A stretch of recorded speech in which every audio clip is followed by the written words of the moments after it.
Film akan berfokus kepada seorang wanita gelis alias cantik bernama In-e. Kabarnya si In-e ini adalah mantan pengawal pribadi yang baru saja bebas dari penjara setelah mendekam selama 1,5 tahun di dalam jeruji besi atas kasus dugaan penyerangan terhadap seorang pejabat. Si In-e ini hanya tinggal berdua bersama adik perempuannya lantaran kedua orang tuanya telah lama meningsoy.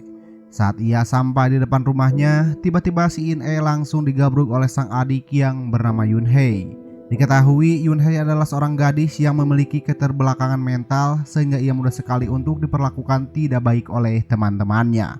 Pada malam itu, sang kakak memberikan sebuah penjepit rambut. Walaupun hanya jepit rambut, tetapi Yoon-hae sangat amat bahagia menerimanya. 야, 예뻐. 내가 다음으로 주문점을 샀습니다. Saat keduanya hendak tidur, Yoon-hae sempat bercerita bahwa ia tidak ingin melanjutkan lagi sekolahnya. In-e yang mendengarnya berpikiran mungkin Yoon-hae tidak ingin bersekolah karena emang malas. Lantas In-e pun menceramahinya karena ada sebuah pesan dari sang bapak kalau Yoon-hae harus benar-benar sekolah sampai ia lulus. Padahal sebenarnya ada sesuatu yang Yoon-hae sembunyikan. Hanya saja dia tidak berani menceritakannya kepada sang kakak. Lalu di keesokan paginya, Yoon-hae yang sudah berangkat ke sekolah, sedangkan In-e yang baru terbangun karena emang kebluk.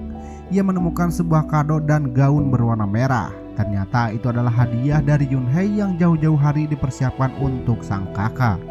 Di dalam kotak tersebut berisikan sendal high heel dan sebuah surat yang bertuliskan ungkapan bahwa Yoon-hae sangat menyayangi kakaknya. 고생한 언니가 드디어 돌아오는 날. 앞으로 은혜랑 헤어지지 말고 언니가 매달 붙여둔 돈 모아서. Sedangkan di sekolah, Yoon-hae yang baru akan pulang tiba-tiba ia dihadang oleh ketiga temannya dan mereka membawa paksa Yoon-hae ke sebuah tempat karaoke. Di tempat karaoke bukannya Yoon-hae diajak bersenang-senang, tapi ini malah diintimidasi. Bahkan yang paling parahnya, mereka sampai ngebully giran si Yoon-hae dan merekamnya, yang nantinya video itu akan mereka sebarluaskan ke teman-teman yang lainnya. Itulah salah satu alasan mengapa Yoon-hae tidak ingin bersekolah lagi. Tidak berhenti di situ, lalu mereka membawa Yoon-hae kepada teman-teman cowoknya. Ternyata Yoon-hae akan dijadikan sebuah alat untuk menjebak para pria yang memiliki cuan. Dengan cara mereka akan menjual Yoon-hae kepada orang-orang yang membutuhkan jasa apamnya. Tak berselang lama, tiba-tiba ada sebuah telepon masuk dari seorang pria. Lalu teman-temannya menyuruh Yoon-hae untuk berbicara dan menanyakan alamat dari si korban. Dan setelah mengetahui alamatnya, mereka semua langsung melakukan aksinya. Yoon-hae yang bertugas menemui si korban, sedangkan teman-temannya menunggu di luar. Bisa kita lihat, sepertinya si pria sudah tidak sabar untuk mencoba apa milik Yoon-hae, sampai-sampai ia gerasa gerusuk seperti itu. Namun Yoon-hae berusaha mencoba mengulur waktu dengan beralasan pergi ke toilet. Hal itu ia lakukan agar bisa memberitahu teman-temannya untuk segera datang. Tidak lama kemudian, ketiga temannya pun datang berpura-pura ingin menyelamatkan Yoon-hae serta memanfaatkan situasi untuk bisa memeras korbannya dengan menuduh korbannya telah melakukan pelecehan seksual terhadap anak di bawah umur. Dan hal itulah yang membuat mereka bisa merampas semua uang milik si korban.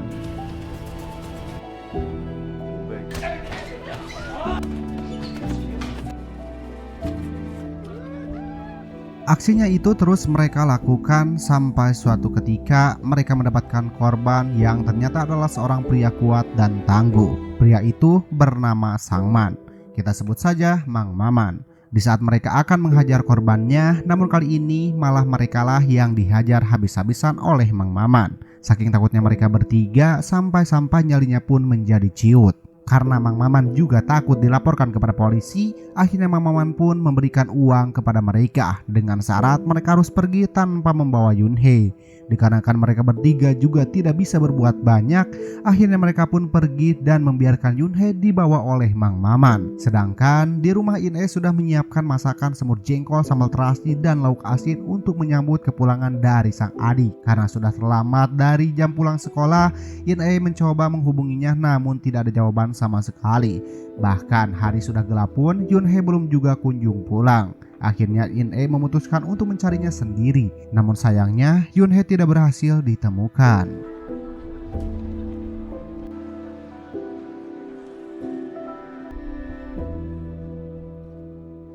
Di keesokan paginya, In-e yang khawatir adiknya belum juga pulang memutuskan untuk mencarinya ke sekolah. Saat di sekolah ia sempat naong ke ruang kelas, namun Yunhei juga tidak ada di sana. Kemudian tiba-tiba ia dihampiri oleh salah satu teman adiknya. Gadis itu memperlihatkan sebuah rekaman video waktu Yunhei sedang dibulucunan di tempat karaoke kemarin. In-e yang melihat adiknya diperlakukan seperti itu tentunya marah dong. Dengan bermodalkan informasi dari gadis tersebut, akhirnya In-e berhasil menemukan ketiga wanita itu. Dan tanpa pikir panjang, In-e langsung menghajar semuanya. Tak hanya mereka bertiga, ia juga mendatangi salah satu dari ketiga cowok tadi. Tanpa pakai lama, In-e langsung membuat si cowok itu tidak bisa berbuat apa-apa.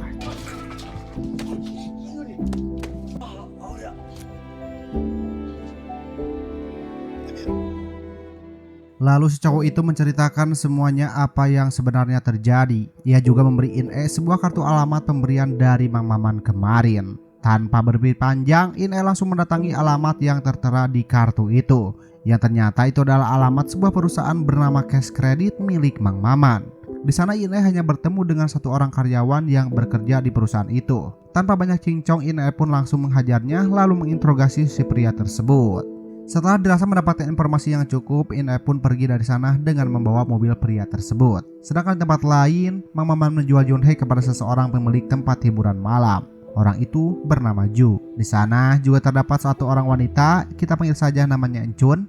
Si Encun ini yang akan bertugas membimbing Yunhei agar Yunhei mahir dalam melayani para lelaki yang ingin menggunakan jasa abamnya. Anjay. Tak berselang lama, Ju pun nongol masuk menemui Yunhei. Ju berniat akan mencoba terlebih dulu dengan meminta Yunhei untuk melamot Johnny miliknya. Tak diduga Yunhei malah menggigitnya yang membuat si Ju adu gabret kesakitan.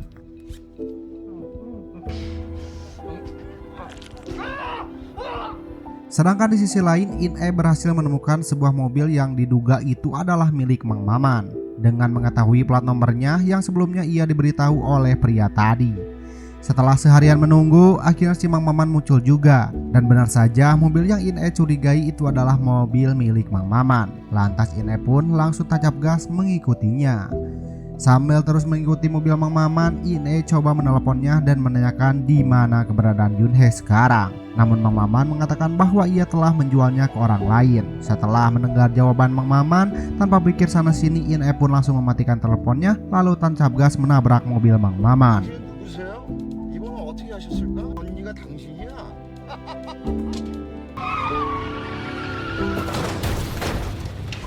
Dengan bermodalkan stun gun yang dipinjam dari tetangganya, In-e menyetrum Mang Maman hingga tidak sadarkan diri.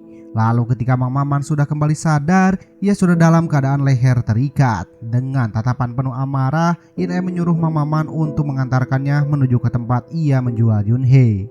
Dikarenakan Mang Maman sudah dalam keadaan terdesak, ia pun nurut-nurut saja kepada In-e. Namun secara tiba-tiba Mang Maman malah membelokkan mobilnya sehingga menabrak sebuah pembatas jalan, dan dari sanalah perkelahian pun terjadi.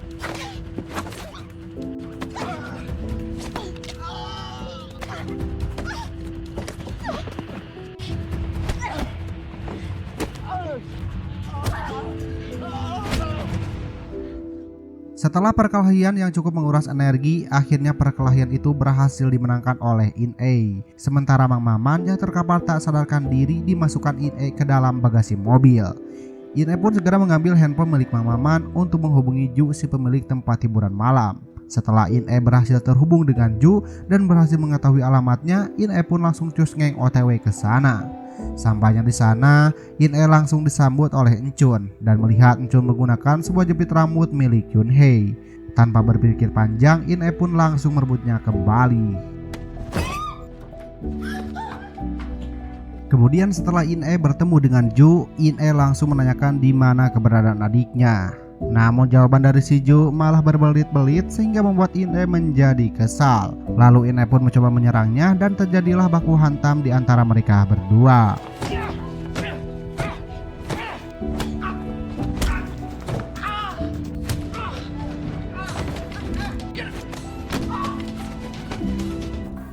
Dengan kemampuan yang In-e miliki, akhirnya Ju berhasil dikalahkan dengan cara menguncinya sampai Ju tidak bisa berkutik sedikit pun. Kemudian Chun pun mengatakan bahwa Yun-hee sempat menghubungi kakaknya, tetapi tidak ada jawaban sama sekali. Lalu Yun-hee mencoba menghubungi seorang bapak-bapak pemilik minimarket yang ada di dekat rumahnya. Namun tak lama kemudian, yang datang malah seorang pria dengan pakaian rapi. Pria misterius itu datang menebus Yun-hee lalu membawanya pergi dari tempat itu. Setelah In-e mendengar semuanya, ia langsung mengkomitkan si Ju. Dan sebelum pergi, In-e sempat meminta nomor telepon pemilik minimarket kepada si Chun. Kemudian ia pun pergi dari sana. Sedangkan di tempat lain, ternyata Yun-hee dibawa oleh seorang pria bernama Jungwo. Tak berselang lama, Jungwo pun menerima sebuah telepon dari bosnya yang bernama Yongchun. Kita panggil saja si Baron. Nah, si Baron inilah yang menyuruh Jungwo untuk menebus dan membawa Yun-hee kepadanya. Dalam percakapan itu, si Baron menyuruh Jungwo untuk membawa Yun-hee ke tempat biasa mereka bertemu. Singkat cerita, akhirnya Jungwo dan Yun-hee telah lebih dulu sampai di tempat yang sudah ditentukan bersama Baron. Di sana Jungwo kembali teringat dengan kejadian waktu dulu pada saat ia diperintahkan oleh si Baron untuk mengawasi sekaligus membunuh In-e dan Yun-hee. Namun karena Jungwo tidak tega melakukannya, ia pun berusaha menutup-nutupinya dengan selalu memberikan informasi palsu dan mengatakan bahwa ia sudah membunuh kakak beradik itu. Sampai suatu ketika Baron pun mengetahui bahwa Jungwo telah berbohong kepadanya. Alhasil Jungwo pun dihajar oleh si Baron.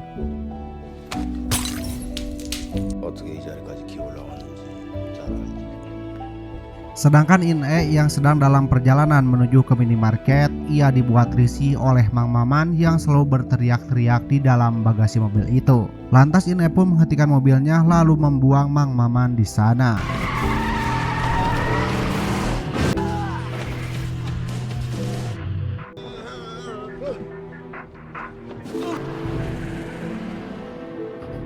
Singkat cerita, In-e pun telah sampai di minimarket dan langsung menanyakan tentang telepon dari Yun-hee semalam. Si eteh toko yang tidak tahu apa-apa lantas ia memanggil suaminya. Ketika si patua itu keluar dan melihat In-e, seketika si patua sudah takut lebih dulu. Pada akhirnya patua mengakui perbuatannya bahwa ia telah melecehkan serta mencicipi apa milik Yun-hee. Si eteh yang mengetahui perbuatan bejat suaminya seketika ia marah dan langsung pergi dari sana.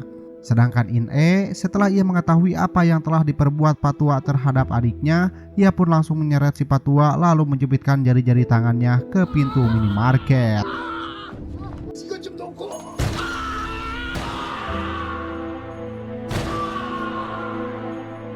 Ternyata tidak hanya patua saja yang menikmati apa milik Yun-hee. Setelah si patua memakai Yun-hee, ia menceritakan kepada kedua temannya yaitu si tukang fotografer dan juga si tukang bengkel. Yang akhirnya kedua temannya itu juga ikut-ikutan mencicipi apa milik Yun-hee. Tanpa berpikir panjang, In-e pun langsung berangkat mendatangi si tukang fotografer. Di sana In-e menemukan foto si Yun-hee yang terpajang di studio itu. Dan inilah yang terjadi.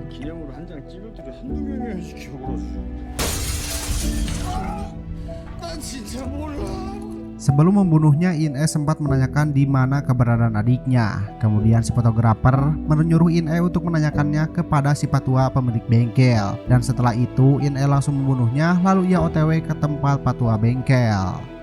Sesampainya di sana, In-e mengambil palu godam lalu menghampiri si patua bengkel yang kebetulan saat itu sedang bekerja. Dengan menggunakan palu itu, In-e menggeprek tangan si patua bengkel sampai ia adu gabret kesakitan.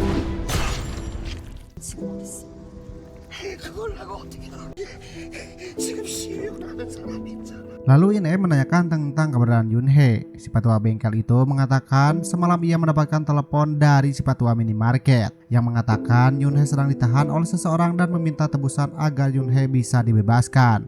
Setelah mendengar berita itu, sontak si patua bengkel menghubungi si Baron dan menyampaikan berita itu kepadanya. Nah, jadi itulah alasan kenapa sekarang Yun-hee dibawa oleh Jungwo. Nah, lalu kita akan flashback sedikit. Ketika si petua bengkel menggenjrit Junhee, ia melakukannya di dalam mobil milik si Baron, yang kebetulan Baron adalah pelanggan dari bengkel itu. Nah, ketika mobilnya sudah selesai diperbaiki, si Baron tidak sengaja menemukan kelelawar milik Junhee yang tertinggal di dalam mobilnya. Lantas si Baron yang penasaran mencari tahu tentang Junhee dan menanyakannya kepada si petua bengkel. Nah, setelah si Baron mengetahui siapa pemilik kelelawar itu, dia malah ikut-ikutan menggenjrit si Junhee. Semua kejadian yang dialaminya tidak pernah Junhee ceritakan kepada sang kakak. Sampai akhirnya In-e mendapati adiknya yang baru pulang ketika hari sudah malam. Namun di saat In-e bertanya, Junhee hanya diam saja tidak menjawab. Lantas In-e yang penasaran coba mengikutinya. Dan benar saja, ketika si Junhee akan pulang dari sekolah, ia sudah ditunggu oleh seseorang dan dibawa pergi menggunakan mobil. Ternyata mobil itu membawa Junhee ke sebuah hotel. Yang tidak lain tidak bukan, ternyata Baronlah yang telah membawa Junhee. In-e yang mendapati adiknya akan dilukui oleh si Baron, lantas ia pun marah sejadi-jadinya. Dengan bermodalkan sebuah obeng, In-e dan Baron pun berkelahi.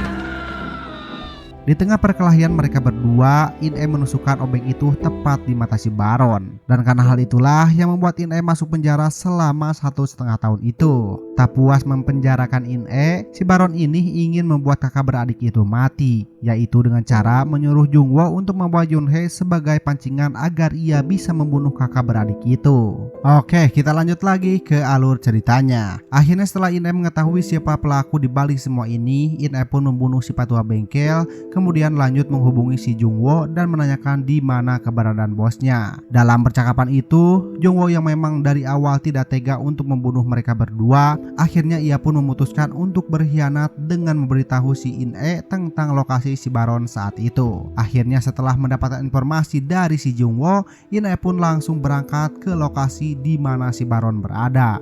Sesampainya di sana, In-e sempat berhadapan dengan beberapa orang anak buah Baron yang sedang berjaga di tempat itu.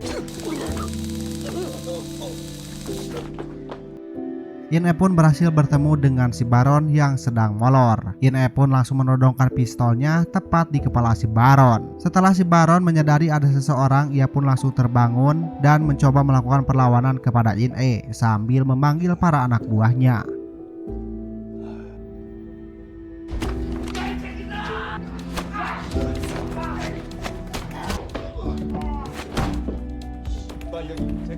Dirasa ada kesempatan untuk kabur, akhirnya si Baron bergegas pergi dengan menggunakan mobil. Sementara In-e ia masih ribut dengan para anak buahnya. Setelah berhasil menumbangkan semua anak buah Baron, In-e pun bergegas mengejarnya sampai aksi kejar-kejaran pun terjadi.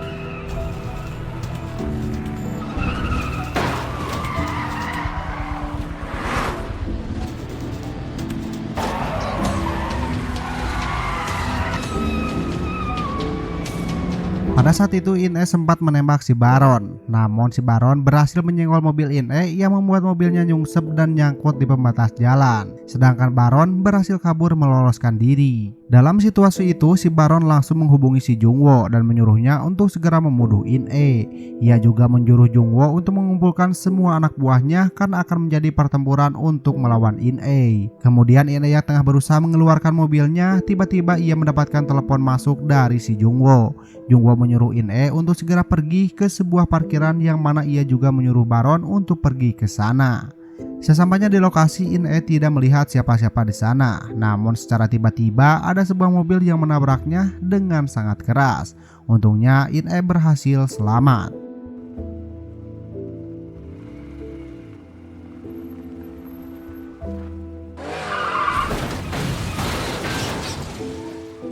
Singkat cerita, akhirnya Baron pun mengetahui pengkhianatan dari si Jungwoo. Dan tanpa rasa kasihan, Baron pun langsung menusuk lehernya dan membiarkan Jungwoo untuk merasakan kesakitan sampai dia meningsoy.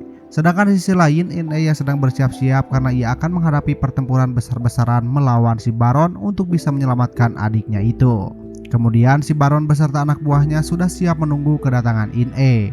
Tidak lama dari itu, akhirnya In-e pun datang dan langsung menabrakkan mobilnya ke arah si Baron.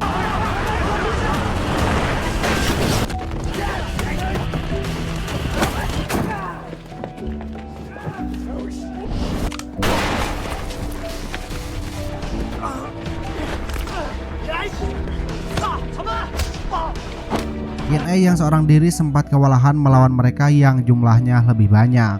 Namun berkat tekad demi bisa menyelamatkan sang adik, akhirnya In-e pun bisa membabat habis semua bawahan si Baron.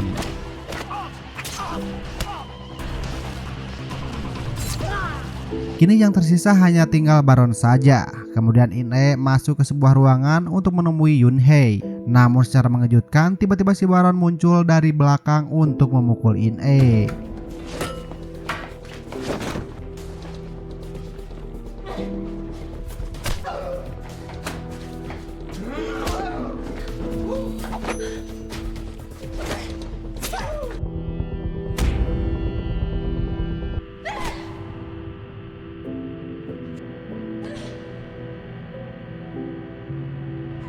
Namun akhirnya pertempuran itu berhasil dimenangkan oleh In-e. Dengan sisa tenaga yang In-e miliki, Baron pun terus-terusan dihajar sampai dia meningsoy. Dengan rasa lelah dan curut-curut air mata, akhirnya In-e berhasil menyelamatkan adiknya. Kemudian In-e berencana membawa adiknya pergi ke tempat yang jauh. Entah kemana mereka akan pergi, ya pokoknya jauh. Dan film pun tamat. Seru kan filmnya bre, banyak adegan-adegan yang lumayan menegangkan gitu. Ditambah lagi akting para aktornya juga keren-keren. Gimana pendapat kalian setelah menonton film ini? Coba bayangkan jika orang terdekat kalian diperlakukan seperti itu. Amit-amit pokoknya. Pokoknya semoga kita dijauhkan dari orang-orang seperti itu dan selalu didekatkan dengan orang-orang baik. Ya udahlah, segitu saja cerita hari ini. Saya pamit undur diri dan sampai ketemu lagi di video selanjutnya. Bye.